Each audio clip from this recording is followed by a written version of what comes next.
Welcome back to another version. Not really another version, sorry. Edition. Okay. Edition of the Inglorious Pastords after the Ice-mageddon hiatus here in Huntsville, Alabama. It was a shooting gallery. Don't go Henry Kissinger on me. This is a quote from the Pink Panther back in the day. The Peter Sellers version of Pink Panther was quite funny. But I'll tell you what I have not seen before, and I sent Raj, my meteorologist son, some pics. But Monday, you just like to say that, don't you? My meteorologist son. That's just fun. Well, it's important because it's part of the story. Got it. I'm saying he loves weather-related events, facts, pictures. So I sent him pictures. So the snow, the what was supposed to be a snowstorm that turned into be a sleet storm. Yep. Rolls in on Monday, a week and a half ago. But Monday, a week later, like I've got pictures from Holmes Avenue, a major road in Huntsville that still has snow. I mean, there still has ice on the roads. 1 week after. Well, and you called it. Because Roger and I got a weekend together. My wife went with some girlfriends up to the Smoky Mountains, and Roger and I had a weekend at the farm together. But he said, this event will shut the city down for a week. And that's when we thought it was going to be 5 or 6 inches of snow. Right. Ice is worse. Right. 2 inches of sleet that just. So I've got, there's videos of people right here on the square, ice skating on this square. Right. Just around the square. Literally ice skating. Just on the road. Just all ice over skating. the city. Right. Parking lots, Home Depot parking lot. I actually tried to come into work last Thursday, come into the office. And as I was heading down this one little hill, I watched the car in front of me not do anything wrong. They didn't hit their brakes or anything. Okay. So they're driving correctly, just steer. Right. And I just watched their little SUV just slide off the road into the ditch. And I'm like, I stopped my car, turned it around, and went home. I'm like, it's not worth it. This is crazy. And we didn't get it nearly as bad as you did. And so we might have had a ½ inch of sleet where you guys had 2 inches of sleet. Right. But even a ½ inch of sleet was enough to make 18-wheelers at the bottom of our mountain, like literally jackknife. And then I had, like, one day I had 5 semis just parked in front of our farm because they couldn't go down the mountain. Because no one had salted the road yet. I mean, and it was just wild. What would have been fun if we lived next to each other or lived close where we could have steerable sleds. But what was funny, so this is what's so counter typical for our area. Almost never do you have. So when you're watching all the sledding videos were on roads, not on the grass. Right. Because the grass, you could still see a lot of grass. That sleet just settles down. But on the roads, that sleet packs down, and it's like white asphalt. Right. So I'm watching all these photos of people, and you could sled on the roads for days. And I remember an event like that in Chattanooga years ago. I remember sledding and jumping and setting up ramps and just doing great. It was so much fun. Bruce Higginbotham was part of that, and Mark Booth. And we loved snow day with those rare southern snow days. Hard to get in the South. But this one with the hard freeze that came in, and then another hard freeze after that one, for it to last a week like that. 4 degrees where we were. You guys probably got down to 0. Yep. And I did have one small pipe burning episode, which was an outdoor spigot that was out about 8 inches. So I was sort of asking for that one. I've since redone that, insulated it very nicely, and hopefully won't have that issue again. I had a perspective moment during the storm. These reminders, I go over to convenience store to get my morning soda. It's maybe Wednesday or Thursday after the storm, and going to get the soda, and I'm walking out on the ice, and there's a gal ahead of me, and said, "Boy, we can't walk very fast, can we?" Just kind of engaging. And well, she's very talkative. And then suddenly, we get to the cars, but then she says, well, I sure hope this clears up soon. I haven't been able to work for 2 days, and Right. work is closed today, and I'm not getting any money. Yep. And I had this moment where it's like, okay, I need to remember in this kind of event, first of all, what to give thanks for that I have, which is I can still work. I'm still making money. There's still kinds of, this does not affect my livelihood. But then to have this perspective and think about how many people in the city, because I'm driving around the city, like Don's Tire Place didn't open all week. Yep. Blue Plate Cafe was closed every day except like maybe Saturday came back. It was, so I'm thinking of all these places that have cashiers. Anyone who's an hourly employees got killed last week. My son got $0 last week, and I know that's not good. Marlena's on salary, which is great, and it is that thing of, and I did very little counseling. I wasn't coming in. I did a little bit of Zoom stuff, but not much. So it affected me a little bit. Because more often than not, people want to go one-on-one, which is why I was trying to get in on Thursday. But yeah, I thought, yeah, that's a big deal. To go an entire week without a paycheck is a big deal.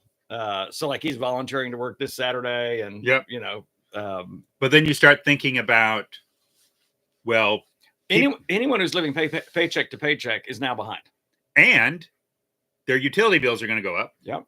So for this month, so their utility bills are going to go up. I mean, if I just start, it has God remind me at different times, keep thinking about how, in any event, how this is affecting, whether it's gas prices going up or whatever. Don't just think about Roger's world. How does this affect other people? And let that move me to both gratitude, empathy, and generosity. Yeah. But one of the things Joy and I decided, we're at cut line of in this, how does this affect people we know? And there was one particular family God brought to mind for Joy. And we just asked, and turns out she had not been able to work all week. And we said, you know what, we can send something. And it was just all kinds of people facing that. We could do something about one. There's some, and just paying attention and letting, and in any, whatever's going on in the world, just thinking about who this affects. And is there something I can do about it? Well, and that's a beautiful, even I can help one person. One of the things, it was Martin Luther King Jr.'s birthday last Monday. So on this holiday, we're all, in Snowmageddon, all that stuff, where it's coming in that day. But there was a quote that has stuck with me from that day, which I've shared with Marlena and some others. It's just a powerful quote. He said, we can't all do great things, but we can all do small things great. And it just reminded me of it, when he talked about great things. Not all of us are going to have the notoriety that a Dr. King had, or a Billy Graham had, or something like that. But even what you did in saying, hey, we can help this one person. We know this one person who was directly affected by this snow event, and we can help them even financially, and that matters. Because the temptation to get, for me, sometimes is where I'm so overwhelmed by, well, everybody needs help, but we let that paralyze us instead of going, but I can help one person. And then when you think about it, everyone that has means, it even takes me back to Acts, where those that had means to help others in this famine were helping others, that they had means, they had resources. They were helping those that didn't have means and didn't have resources. That's the kingdom of heaven coming on earth. And how one at a time. And how often is God orchestrating, handling the huge need by millions of little nudges? Yeah. You take care of this. Millions of people doing small things. Right. Because I can get paralyzed by the enormity, even if we talk about of any particular kind of injustice, the enormity of the immigration problem, the enormity of poverty, the enormity of racism, the enormity of even the lostness of our world and people needing Jesus, and how quickly, and I think this is where the enemy can press into, it's insurmountable. You can't do anything. Because we're thinking we want to do something where we see this substantial reversal, this alleviation, this where God is most often. Again, occasionally there's going to be someone out there listening, and you start a nonprofit, or you write this book that influences hundreds of thousands of people, but the vast majority of time, God's just you in your lane, in your neighborhood, in your world, doing this and doing this. And it's not, you think about even the scope of our city, of how many people lost wages, and how, and the feeling you could have, I can't do anything. Well, no, I can do a small thing great. Which for that person who ended up sending a note back and said, I cannot believe the timing of this. This was,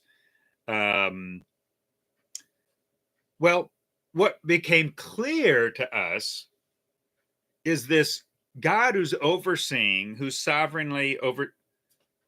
Now he's taking care of all these things. And I think we like big ways because they're impressive, they're obvious. Well, they give us what I would call a very broad hope.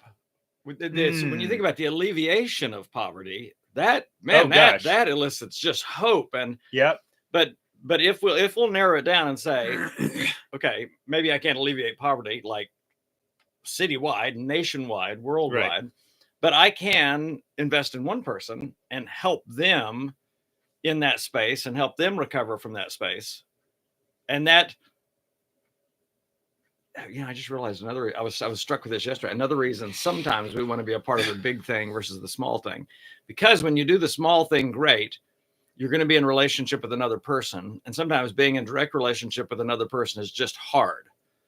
I saw it yesterday. I watched a person in front of me. There was a lady walking down the road here. You could tell that she was homeless, and she had asked this person to roll down their window, and they're right in front of me.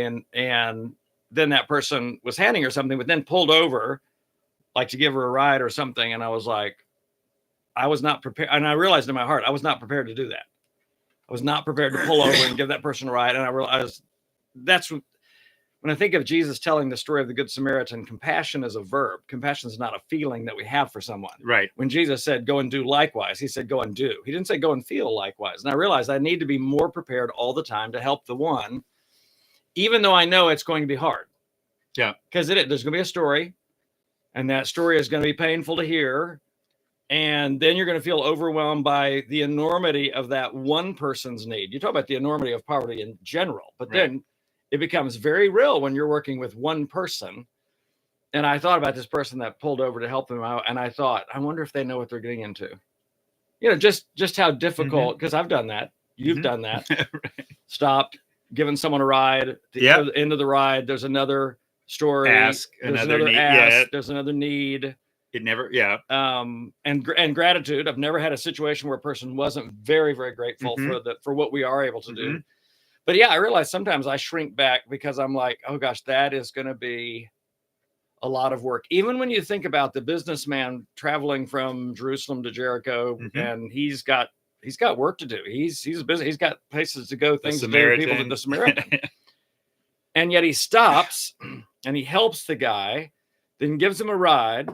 Then finds, and it keeps going. You're right. Skilled health care, and then says, "I'll come back and check on him, and I'll pay whatever." I mean, it was a relationship that took a tremendous amount of time and energy, money, and he lost money, not just the paying for that person's care, but he lost the money for business that day because that didn't happen fast. And I was just struck with yesterday. I need to be more prepared to be ready to offer compassion as a verb, not as a feeling. Gosh, I feel sorry for that person because it's really cold out.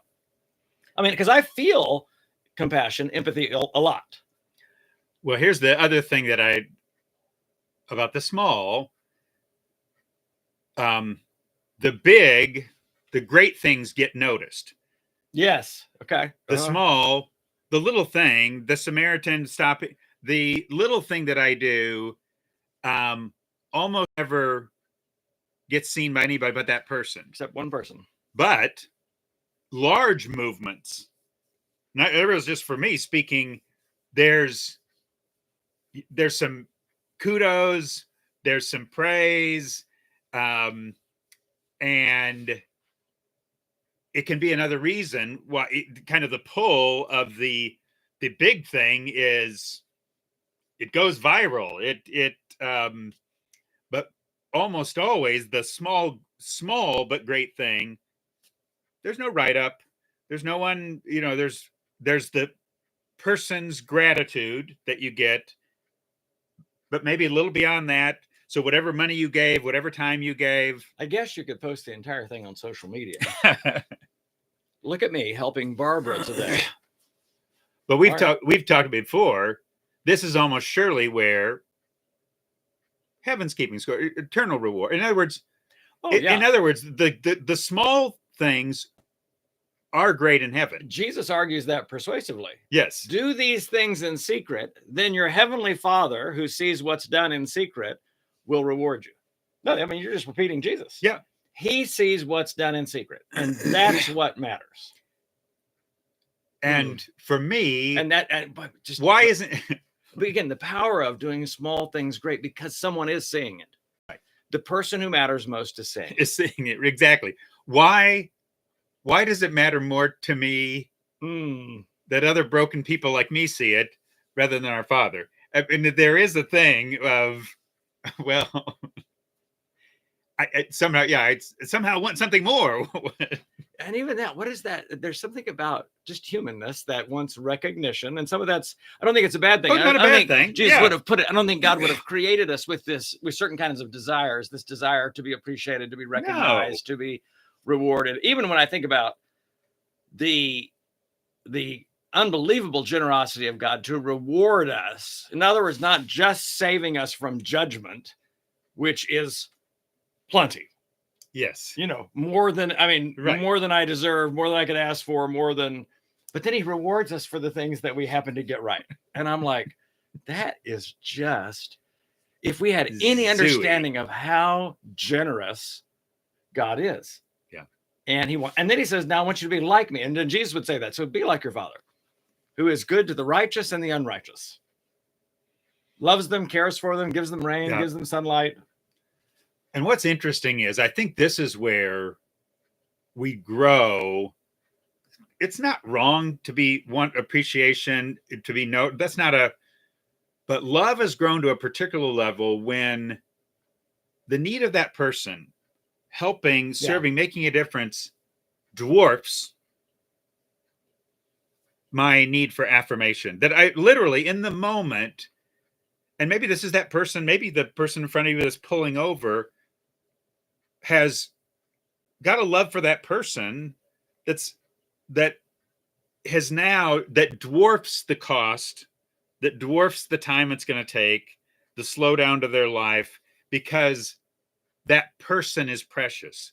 Yes. And that's where it seems like where love has taken, where other love and God love has dwarfed self-love. Because again, self-love is not a wrong thing. Wanting to get affirmation, wanting to get be thanked. Those are not, but maybe we've grown most when they're just dwarfed. They're not that the love for God, the need of another person, seeing how something helps or blesses becomes literally a great investment. It's worth it to us. Where it's even there, I'm not even necessarily concerned about God seeing it. I'm just more seeing this person like God sees that person. And I think that's the moment that you give and your right hand doesn't know what your left hand is doing. In other words, if you look at that statement by Jesus, right, what does he mean by that? It's this idea that it's unconscious. We're just serving. That's good. It's not that we need recognition from people or gratitude from that person, or even this heightened awareness that God sees it, although God sees it. It's this idea that now it's become an unconscious response of love towards someone in need who is precious to God, that was good. It is. No, that helps me because I sometimes read things and I'm like, now what does that exactly mean? Because some people are like, literally like, is it in this hand? Is it in this? I mean, Right. it's unconscious. You're not aware of it. And maybe that's what true humility is, where we lose a sense of self-awareness. Self-awareness is good. I'm a counselor, okay? I don't want you to, but let's say self-consciousness, where I'm not in this self-conscious place of I'm just acting in the way of Christ, in the way of love toward another person, and it's flowing naturally. It's not forced. I mean, there's times where I realize I'm fighting against the flesh of like, yep, don't do this. Gosh, this is going to be a long story. This could be a long. Don't do it. Yeah, this could be a long event. This could take half my day or half my year. I mean, you don't know. Mm-hmm. You don't know how God might connect you to another person, and it becomes much bigger than that moment. Because I've seen God take those moments, and they become years of investment and care for another person. But I can't let that keep me from, jumping in. And it's fun. Feels like there's a joy that comes. No, I love fun. Fun's a great word. Fun. No, there's a what I'm able to see is I now have these, I'll call nano moments where that occurs. The left hand, right hand, not knowing, where sometimes I look back, thank you, God, actually, because I wasn't even aware I did the right thing. But God is at work in us. And I think this is where, and I don't want to put a weight on people that if I'm, if I ever have a thought in my mind of what might people think or wanting appreciation. You're human. You're going to have those. Exactly. That this is not, but I think one of the things that is I see God growing me and I see it in some of those moments. I would love it to be days. It's moments. Well, you actually said nano moments, which is a very small, that's like a micro moment. But I think there are those nano moments of the left hand doesn't know what the right hand's doing. And in that little moment, there's a little moment where I'm an awful lot like Jesus. And then I go back to my regular world, which is an awful lot not like Jesus. Which begs the question, how many nano moments does it take to become a moment? I still have plenty of work to do if that's what you're asking. Oh, you're saying you haven't I'm not up to moments yet. You haven't reached moment yet. Okay. So moment. I haven't had moment. We don't even need to think moments plural yet. Roger's still trying to make it to moment. He is working with nano moments, which is an undetermined, smaller than moment. Are you up to moments? I don't know. I mean, it's interesting.